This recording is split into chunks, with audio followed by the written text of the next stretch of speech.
For some reason, I feel I have known Ed for a very long time, but it has been only a year. 1 year ago, Ed came up and introduced himself to me after one of our programs. I certainly had heard of the Sayers at East Beach Quaney, but I didn't know about their history here. Well, it turns out we are indirectly related. His cousin Daisy Siemens was my great uncle's wife. In amongst his photo collection was a picture of my grandmother. I was taken away with that. Ed spent the fall gathering photos and other information about his family at East Beach.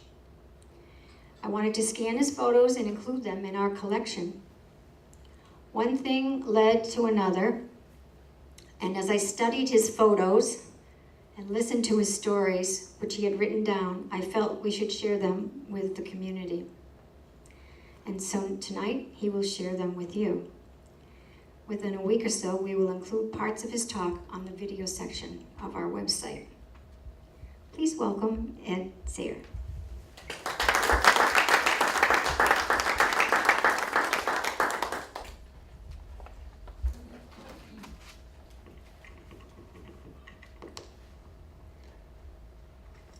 The Sayer family Quaney history. We start with the wreck of the schooner Annie, which you see on the screen. I'll give you a little closer up. Now there's notations on a lot of these original photographs, and it might sound a little stilted, but I'll be quoting what I was able to read. At East Beach, several years before 1912. Now you see not just Sayers in that picture, looks like the whole neighborhood to me. This is a map to show the location of the Sayer cottages at East Beach, owned by George and his son Byron Sayer. Those are my great-grandfather and my grandfather. Their cottages were about a third of the distance from Highland Road toward East Beach Road.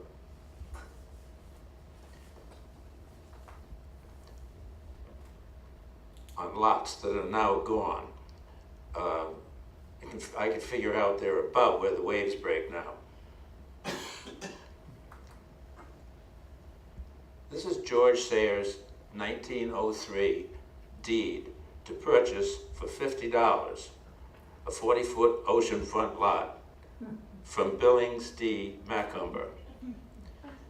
Now, it reads in part, I don't know that you can read it, but I translated it, with a right-of-way to pass with teams or on foot across the farm of the grantor. Also a right to take water from the well of said farm. That's George Sayers' deed. His son Byron had a similar deed to the next lot eastward.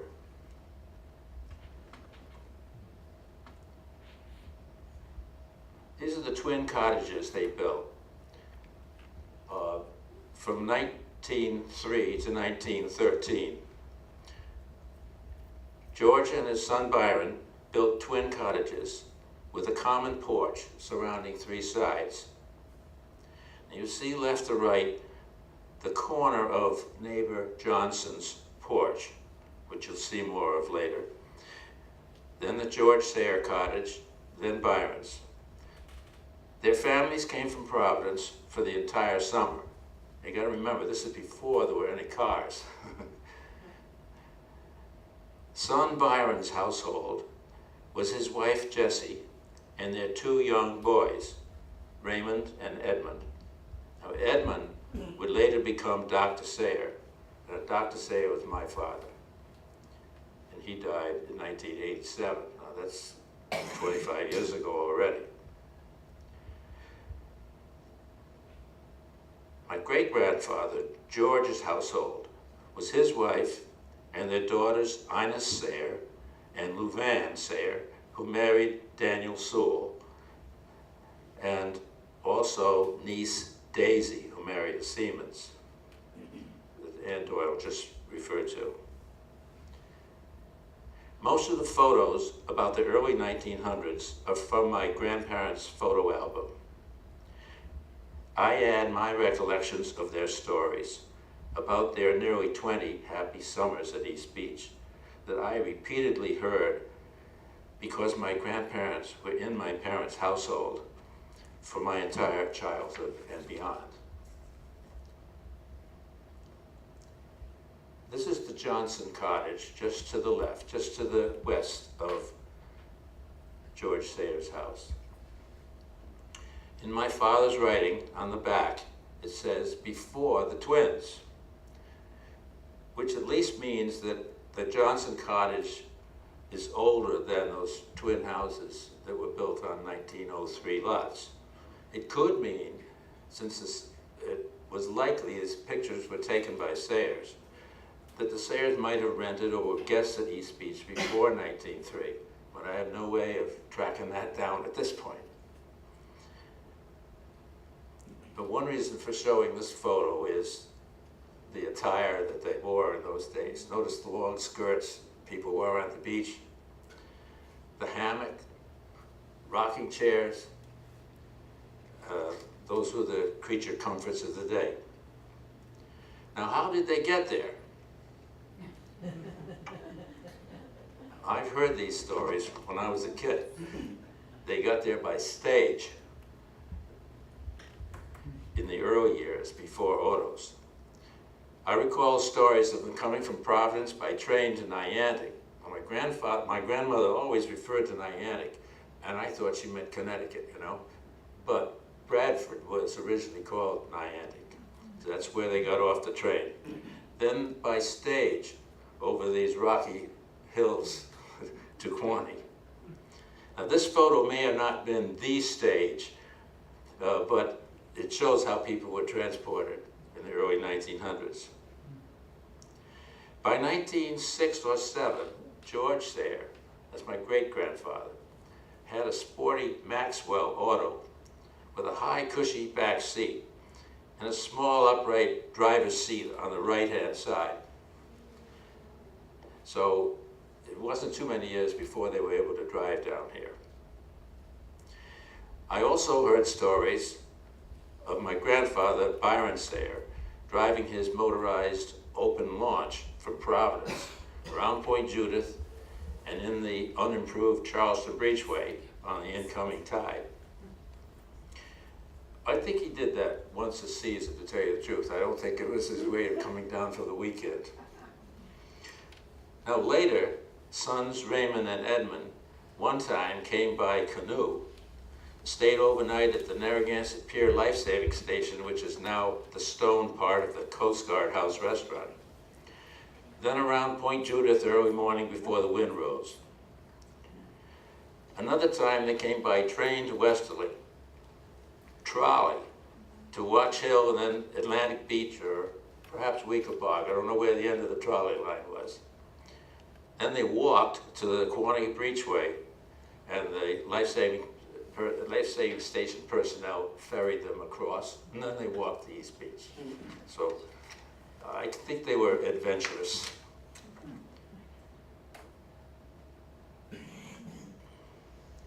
This is the backside of the large East Beach cottages up toward the East Beach Road or Blue Shutters end. With just a sand road behind. You can see the front of these same houses in a postcard photo that Ann Doyle has on page 53 of her Quaney spiral book. I think the owners are probably Walcott, Howes, Parrott, and Thornton. Now, I know from maps and putting things together for this presentation that if you continued west beyond this picture would be Jewett, Burdick, Pickup, Byron Sayer, George Sayer, Johnson, and etc. Maybe another 6 or so houses before you got to Highland Road. Now, I can't be sure this boy is my father, but he is standing with his feet crossed like his mother sometimes stood. So I claim that he's my father. Notice the daring knee-length skirt on that woman. Now that may be a swimsuit. Can't prove it by me. How did the family get supplies? By Grandpa Byron's motorized open launch. They went up to Cross's Mills, and that's likely his open launch on the left side of this photo. You see just the bow of the boat. That building is the Ocean House, now the Ocean House Marina. The store is labeled in the photo album, quote, "On the way to Cross's Mills, where we visited the store to seek release from starvation, Saturday, August 31st, 1908. And it's one of the few photos that I have that has a date on it. Okay, that's 1908. The storm of 1912, December 30th. These next two photos were likely taken on New Year's Day, 1913, when, as the Westerly Sun of January 2nd reported, yesterday the owners of cottages from Providence arrived at the beach to see their wrecks. Now, these newspaper articles have been passed down to my Florida cousin, George Sayre, who has kindly shared them recently with me. Now, this photo shows from left to right Johnson, George Sayre, and Byron Sayre cottages. And you see the porches are quite undermined and sagging. I want you to notice the windows on the Byron Sayre house to the right. Everything is shuttered. Now we'll face to the right from the same place that the previous photo was taken, and you see the cottages of Mrs. Pickup. H. Burdick and Mrs. Jewett with its unique roof style, which today still stands after being moved well up Highland Road.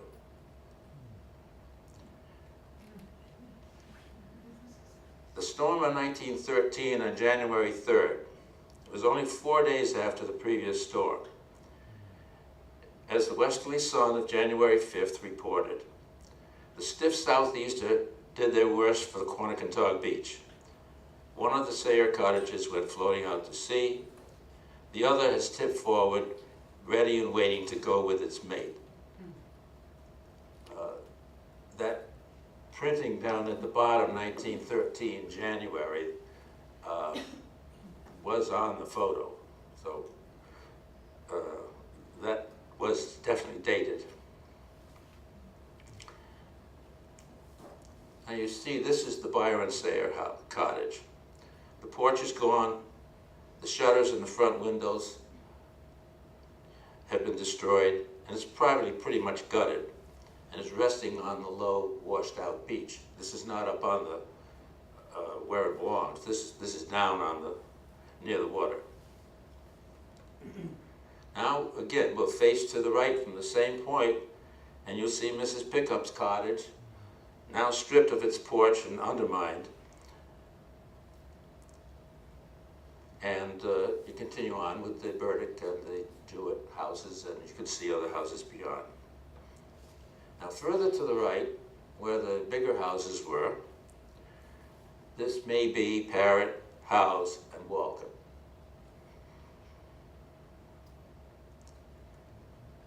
Now, this shows you the Byron Sayre cottage again on the beach,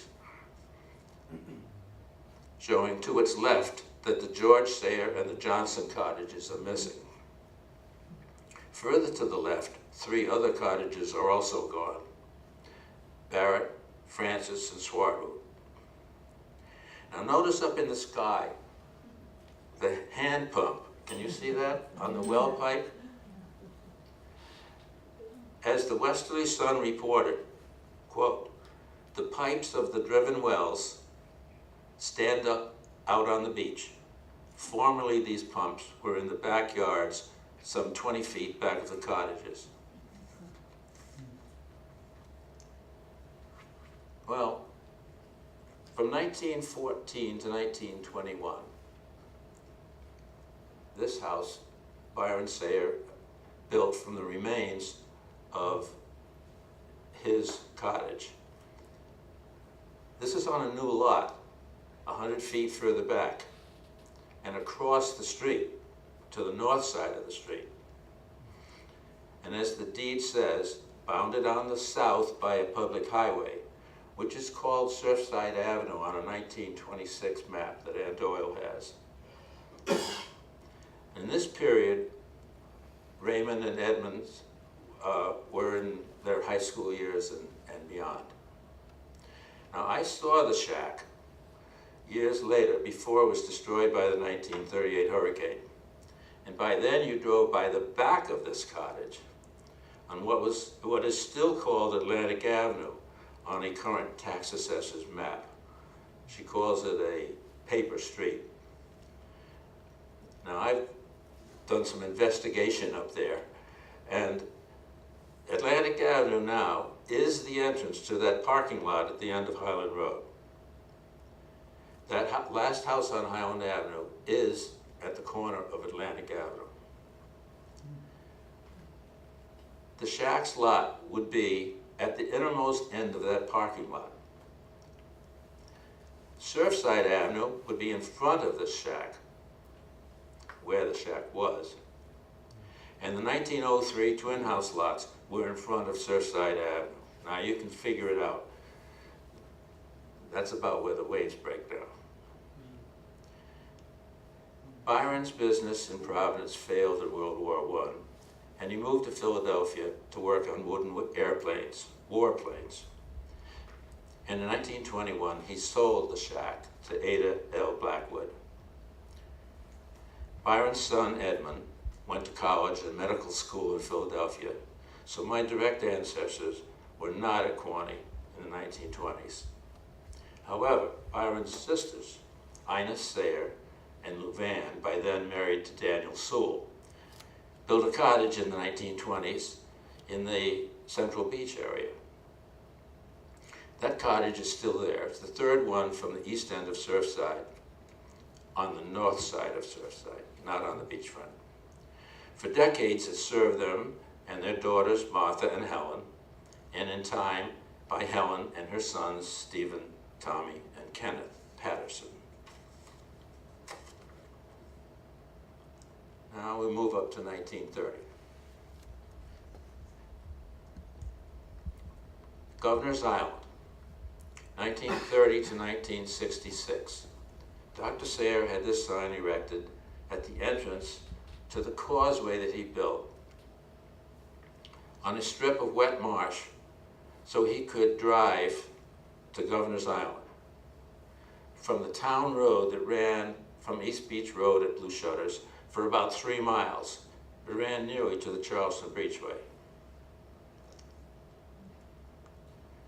This is a map to locate Governor's Island. Actually, maybe I should point to exactly where it is. It is a black pen on the podium. Oh, that doesn't.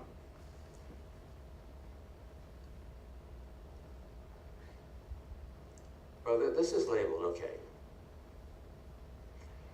The high part of the island is back here a ways. Now, I think I can see his causeway here covered with sand. And since this picture was taken recently, this is not the original gravel road that ran straight up there. This is just a dune buggy trail that runs up there now. But it's approximately where the original road was, I think.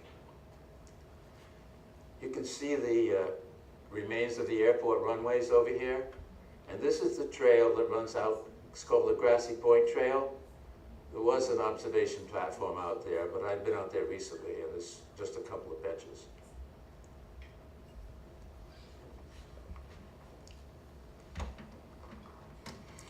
So Governor's Island's about 2.5 miles from East Beach Road, and within a mile of the Charleston Beachway. Okay, this is the little cottage from 1930 to 1934. which they rented from an elderly man, Edward Babcock. At first they rode from his uncle, Dr. White's summer cottage at Hunter's Harbor, which is behind now what's called Grassy Point. If we look at that previous photo, Hunter's Harbor, of course, is no longer there either, but that's Hunter's Harbor around that curve. The Grassy Point Trail runs right along Hunter's Harbor. The Navy bought all that land at the beginning of World War II, and they tore all those houses down. Anyhow, so Dr. Sayre and his wife hacked a trail up the north slope of Governor's Island in the springtime through budding poison ivy, which Dr. Sayre's bride from California was rudely introduced to.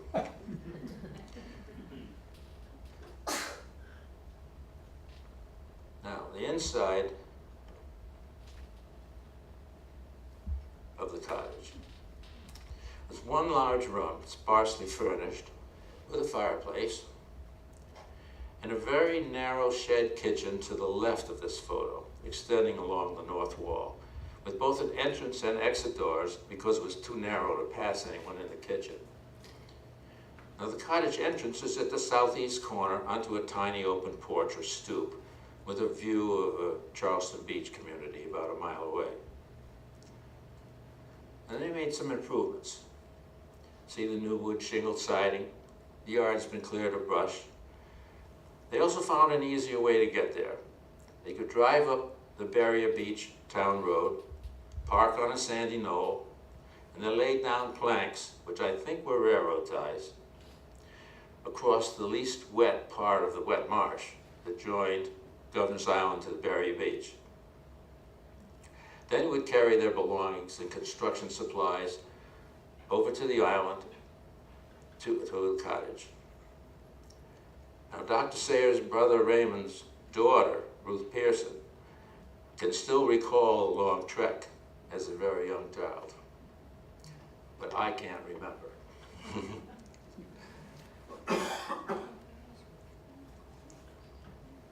I'll label this one Settled In. Notice what the boys wore in the 1930s, and I can remember wearing knickers also.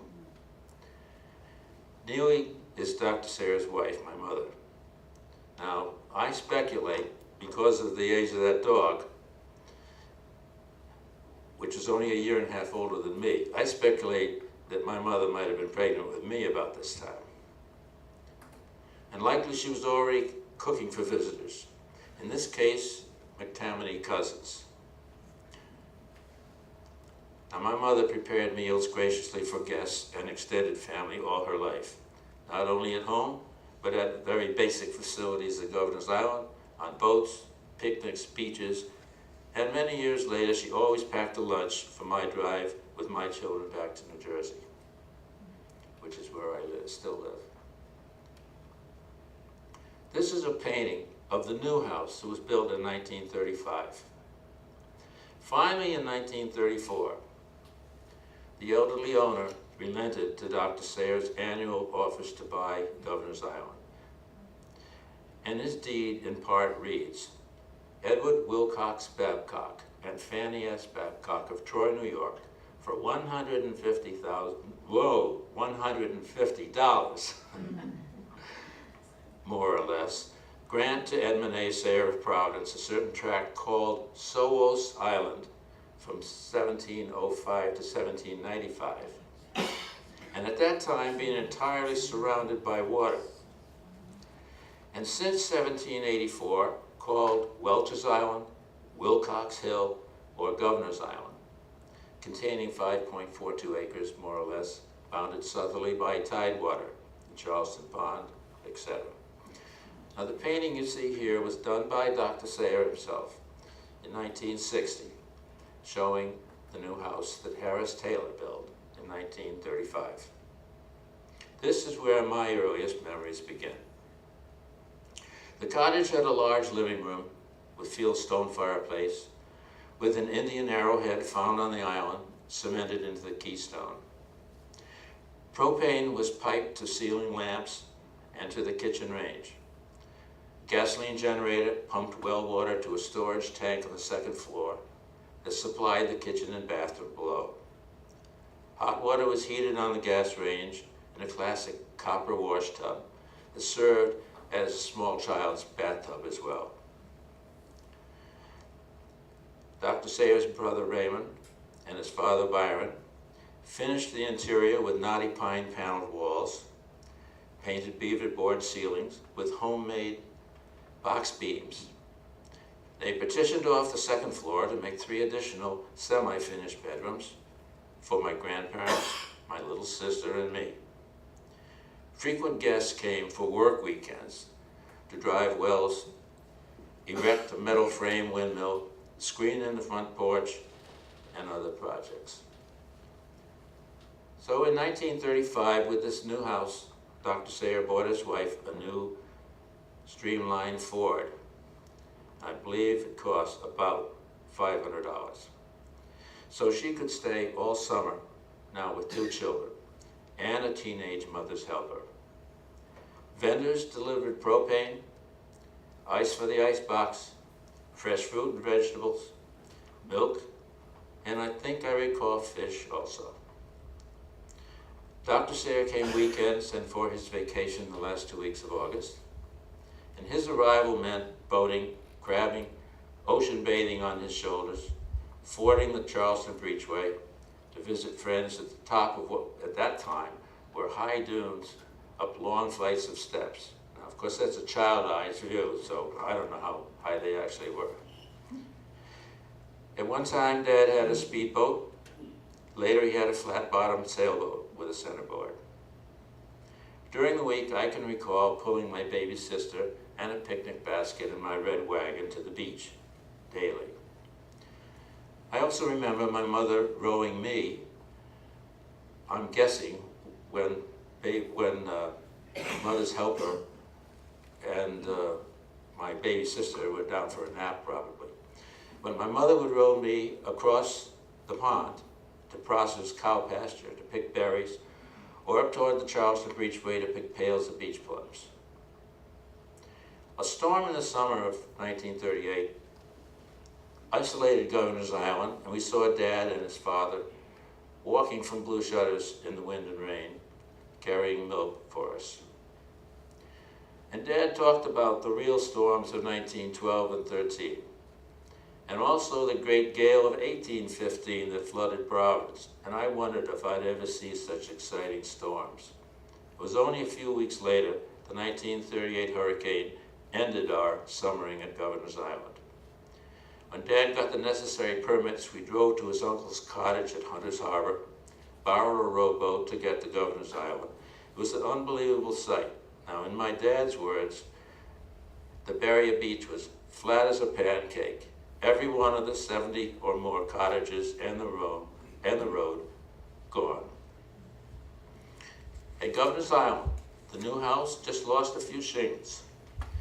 The sea did force open the locked underhouse garage doors, leaving it filled with debris, and our boats were gone.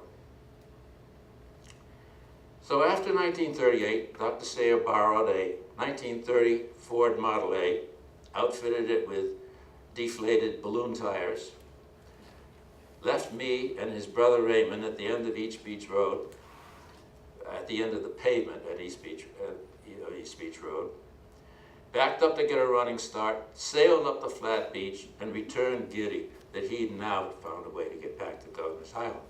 So we bought a 1931 Woody Ford beach wagon, which served us for many years. Soon World War II brought Army patrols and beach restrictions due to German subs nearby. So in the summers of 43 and 44, he rented Waves Ed's cottage at Central Beach, which since the 38 hurricane was where it still is today, on the north side of Surfside. It's not at the wave's edge. After another hurricane in 1944, he bought land from Hazard H. Birdie. This would be from East Pond north to the Dingle. Now the Dingle is now called, or part of the Dingle, is now called South Berryberry Lane. He built a cinder block cottage in 1945, which he called the Wilderness, so that his family could summer at Quaney again for a few more years. However, when Dad arrived on weekends, we typically returned to Governor's Island.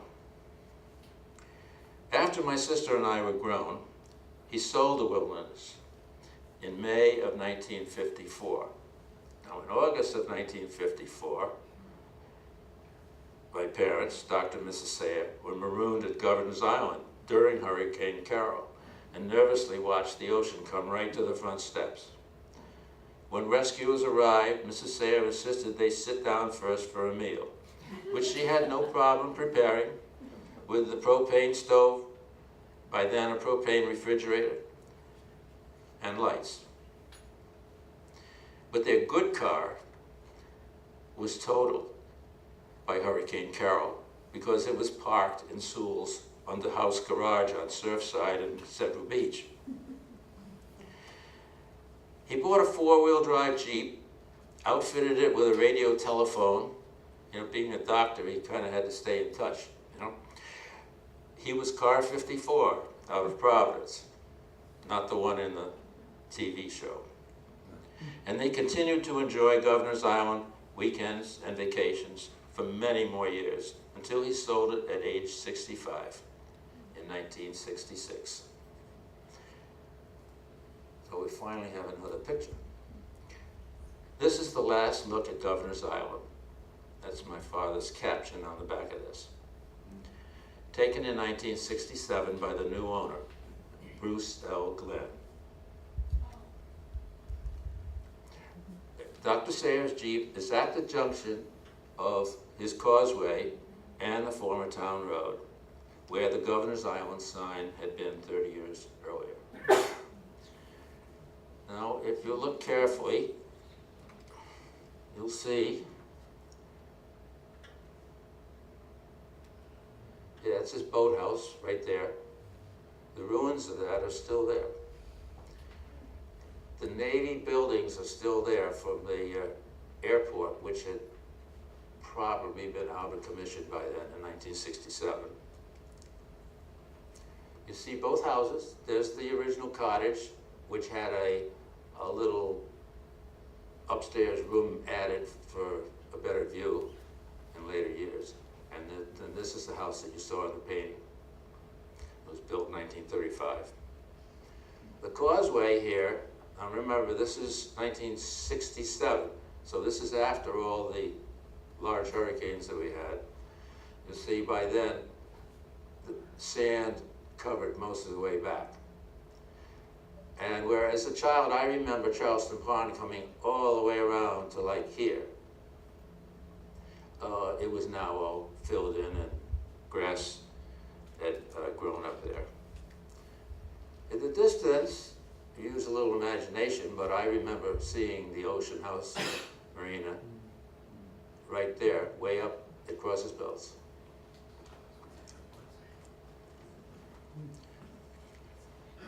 Years later, 1984, Dr. Sayre returned after his wife had died, and he married widow Gertrude Strayer Duke. And they lived here on the ridge until he died in 1987. I inherited that house and still use it as a second home from time to time.